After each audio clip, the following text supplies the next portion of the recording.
Hey guys, how's it going? Hey, what's up? Hello.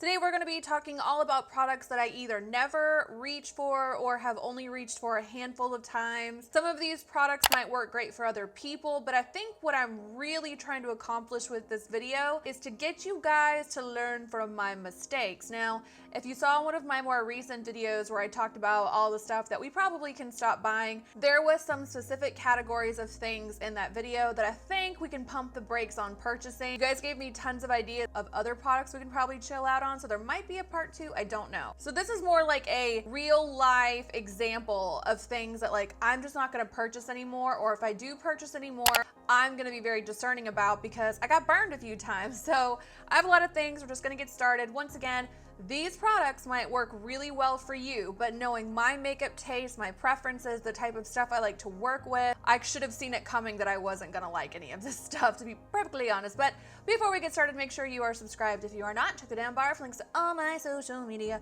platforms, and let's just get started. So I'm gonna start off by talking about a product that I actually did a dedicated video on. This is more of an update to let you know where I stand on it now. This product really opened my eyes to how I want to do product reviews on my channel moving forward.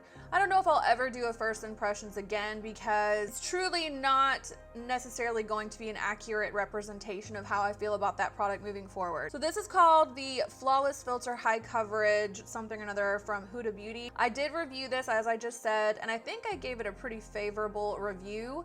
Upon further inspection and after trying to use it about a million times since, I can't make this work any other way than the way that I demonstrated it in the video. And what I mean by that and why I consider that a negative, it's like there's just too many little nuances and particular ways of applying this that makes it actually look good on me. So I don't buy a whole lot of foundation anymore. I've kind of found the ones that I like, and I'm very particular if I try anything new. But this is one of those that I couldn't even make it work as a mixer foundation. I feel like this is too dry. It is too full coverage, and you might notice that that is a constant theme with a lot of the products that I'm going to show you today. Is they're too full coverage, they're too pigmented. I get that that is the thing that everybody gets super crunk about when it comes to products, but it don't gotta be like that all the time. And with this, like, it's just not worth the trouble. It is so fragrant. I feel like the fragrance is in there to cover something up. I'm not sure, but either way, I do not like this. I do not like anything like this at all. And to be frank, I knew that going into it when I bought it, but I literally bought it just so I could try it and tell you what I thought about it. And I'm not doing that anymore. Sorry for that. I actually anti-hauled this about 1.5 years ago, and then I picked it up a while later. I think I got this last summer, and I'm gonna be dead honest. I think I was right when I said that this stuff is not the business. This is the Farsali Rose Gold Elixir. They have a few different types of these like droppy products now. There's like a unicorn one and a glass skin one. I don't know. For me, this entire brand, at least as far as these little oils are concerned, is all about the Instagram friendly kind of component that's used. I really think this is where the whole let's drip stuff on our face thing came from. Outside of that, I do not understand what about this product is supposed to make it worth the amount of money that it costs. I want to say this is like 40 bucks. I like a primer oil. Every once in a while I'll bust a primer oil out, but this one's weird. Like something about it, I don't know if it's these actual little gold flakes that are in it or what, is like gritty. It feels, the texture on my skin's not good. I don't feel like it does anything special that any other primer oil would do, or any other facial oil for that matter. It kind of smells like oranges, which is pretty nice, I guess. My initial hunch about this was right. I mean, maybe the other products they have that are similar to this are just mind-blowingly improved upon, but I kind of doubt it, I'm sorry. This is one of those things I never reach for. So in the last video that I did, I talked about different kind of categories of products that I feel like we can stop buying, and I have 3 different items of one of that type of category to kind of illustrate my point with that, and that would be highlighters. I have 3 different highlighters here that I bought and I never ever reached for, and I'll kind of talk about why. So this is a very big deal because Hourglass and Charlotte Tilbury are my favorite brands, so it's really wild when I get up here and say there's something I don't like. But this is the Champagne Flash Vanish highlighter stick. I don't really know what these are called. Here's the thing. I don't know per se if the issue with this product is the product itself or if it is symptomatic of a bigger issue with makeup shopping that I had because I don't have it anymore. I was buying things, like I think a lot of people are, that are just the new hot hip thing. Even if that thing is something that we do not normally gravitate to. All of these highlighters are perfect examples of that. Highlighters that look good on me are something buildable. I like something that mimics the appearance of skin. I like a powder highlighter, unless it's like a body illuminizer, I'll go funky with that. But on my face, I know I don't like cream highlighters. I've tried to make them work. There are some that work better than others, but this whole thing that some people do where they like put on a cream highlighter and then layer it with a powder highlighter, I'm never gonna do that. So it's not beneficial to me in that way. I do have to wear powder in pretty much any of the areas that I would actually apply this, so it's gonna drag and it's gonna move my makeup around. I know Hourglass said that this doesn't do that, but it did for me. So I literally think I have used this about 3 or 4 times, if that, and I have no other use for it because it's just not my gig, and I knew that going into it. Learn from my mistakes. This is another example of something like that. I was really excited when this product came out, I'm not gonna lie, even though I once kind of anti-hauled Fenty Beauty. I have since started trying more of their products and I do like them. Don't come for me. I had a lot of reasons for why I felt that way at the time. Still feel that way. I still feel like when an entire new brand comes out, before it's been beta tested or anyone has really given any input for the company to kind of go back and work out the kinks, it's nuts to me to be like, yes, and go buy everything that the brand has. Like, I remember when that brand came out, like literally there were people leaving reviews on Sephora that were like, I can't wait to get my product 5 stars. Like, I'm not about that. So anyway, all that to say, this is the How Many Carats Diamond Balm that came out last December. I genuinely, when I saw this, was like, that's a good idea. I love the idea of a colorless, kind of universally flattering, wet look highlighter, and when I swatch it, it's really cool. The texture is unlike anything I've ever seen, but it's glitter, and I knew it was glitter when I saw it, and I know I don't like glitter on my face, and I did it anyway, and I think I've used this 3 or 4 times, and I don't like it. I mean, it looks good when I first put it on, but inevitably the glitter falls everywhere. It doesn't stay where I put it. If there's a tip or a trick to make it work the way that I envisioned it working in my head, it's lost on me. I don't know about it. I don't know how dedicated I am to figuring it out. So in general, like once again, as far as highlighters are concerned, they sucked me in because it was like a new version of one. I didn't need this. I had highlighters that I loved and used all the time, but more importantly, it was glitter. And I know I don't like it, but I gave in and now I own it and I never use it. That's all I'm trying to say. Pay attention to that kind of thing.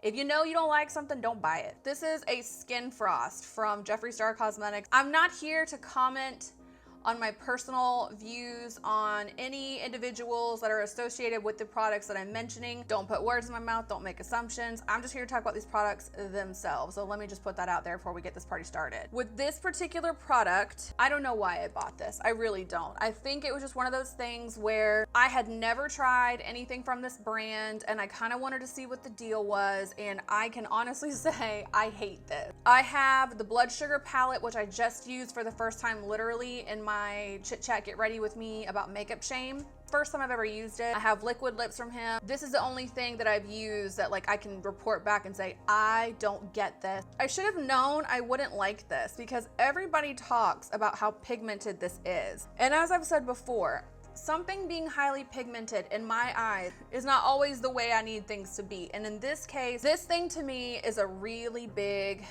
really pretty frosty eyeshadow, but on my skin it looks ridiculous. I don't like it. But that's what I'm saying, like this is not for me, and I knew this wasn't for me, and I got it anyway, which is like, once again, the big lessons I want everyone to take away from this video is like, maybe these products work for you, maybe you like them. The point I'm trying to make is when new releases are coming out, or if you're hearing hype about something, trust your first instinct and know something being popular does not mean you're gonna like it. That's just the way it is. So yeah, I do not like this. So these 2 items are kind of meant to be an example of an expensive type of makeup product that might not be worth the money. And I think there is something to be said for that. I recently, and I would say within the past year, kind of started getting some bloodlust for more expensive high-end products. And I don't mean Sephora high-end, I mean Tom Ford high-end. Like, The price tag for each individual product from Tom Ford barely drops below the $60 range. And that's from everything from like a lipstick to an eyeshadow palette, like expensive. For the most part, when it comes to those high-end items, they're worth it to me because I at least use them.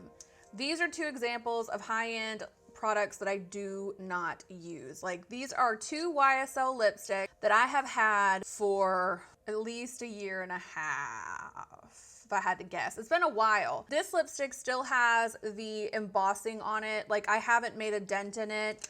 This one has barely been used as well. And I'm not gonna lie, pretty much the entire draw to me for this product is the packaging. Packaging is very intoxicating and companies know this. I can live with the fact that these are expensive lipsticks. I have expensive lipsticks, but once again, the difference is I use them and I wear them. After I kind of started taking inventory of how infrequently I reached for these, it has made me a little bit more gun shy about spending top dollar on any particular makeup product, honestly.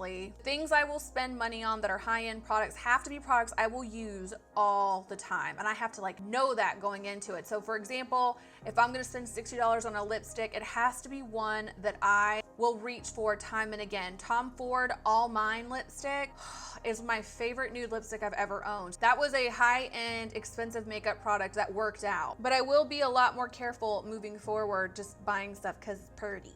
The Anastasia Sultry palette. I don't think I've ever used this. Maybe I pulled a color, or I guess I could have used it today. This look looks like it came from here. I've really never used this thing. I knew I wasn't gonna like this thing when I first saw it. And the truth of the matter is, when it comes to eyeshadow palette releases, I feel like Anastasia, that's their thing. You know what I mean? Everybody loves an Anastasia palette. I do not like this one stinking bit. I don't like the color story. I don't like this little pop right here where they was kind of like, we gotta give them something, I guess. Like, come on. I don't like this. I have tried to make looks out of it before, but the color, there's not enough contrast in these shades to give them any dimension. I bought this to review it. This is kind of like part of my wake-up call that I had where I was like, I have to stop buying stuff I know I don't like, because I don't care how many people are posting about on social media. It is a total waste of money if it's not my gig. I feel like one thing you have to pay attention to when it comes to makeup releases that'll kind of help you gauge your shopping habits and how good they are or not. If you buy an item and around the time you buy it, because you buy it when it first comes out, everybody posting about it all day, every day, and twice on Sunday, and then it just stops happening. You don't see posts about it. It ain't showing up in favorites videos. People aren't doing tutorials with it. You just kind of never see it again. This is a good example of that. Like, I don't see anybody talk about this thing anymore. I don't like it. I'm sorry. It's really crazy that I have two Anastasia products in here, but I do.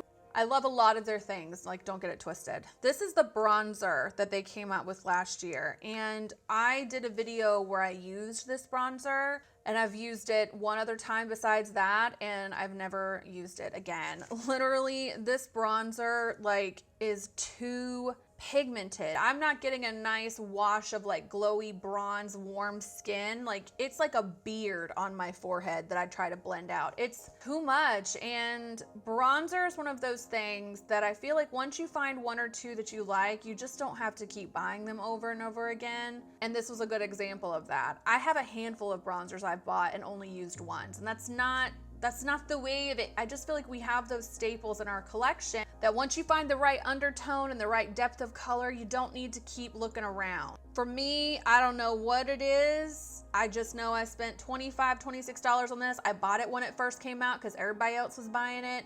Turns out I don't even like it, and now I just own it. So do you guys use these? I haven't seen them used ever since they came out. This is a good example of what I mean. Products just get hyped up like banana sandwich and then you never see them again. My last two products, and I feel like I am the biggest like alarm bell ringing son of a bitch about this particular product type because I think enough is enough with it and I'm just tired of it. But these are two contour kits that I have.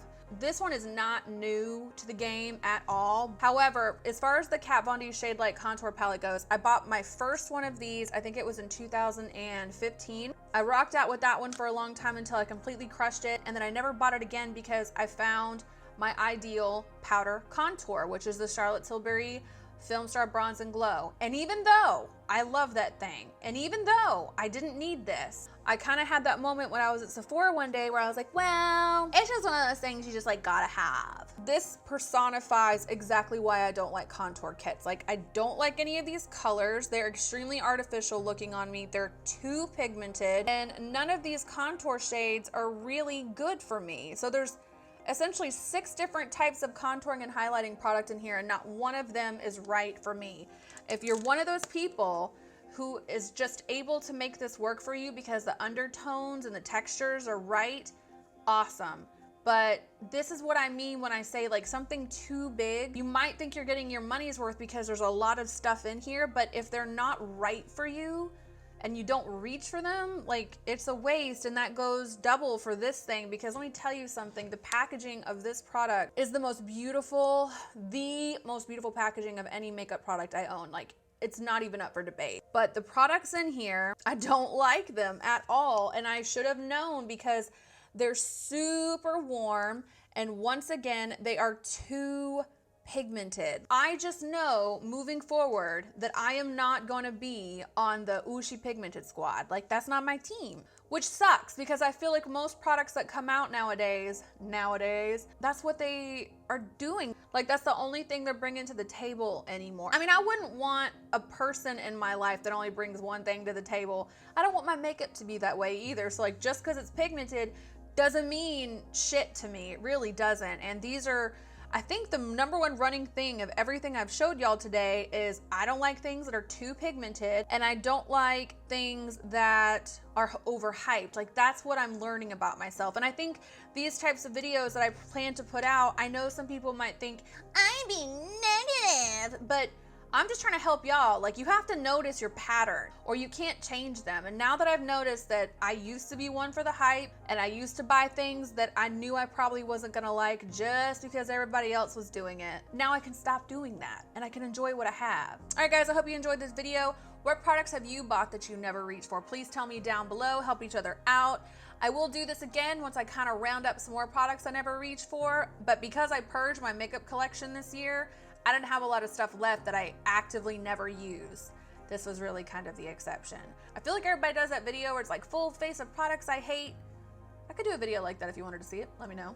Anyway, make sure you guys are subscribed if you are not. Check the down bar for links to all my social media platforms. I gotta quit doing that more than once in a video because I know it's annoying. But yeah, I will catch you in the next one.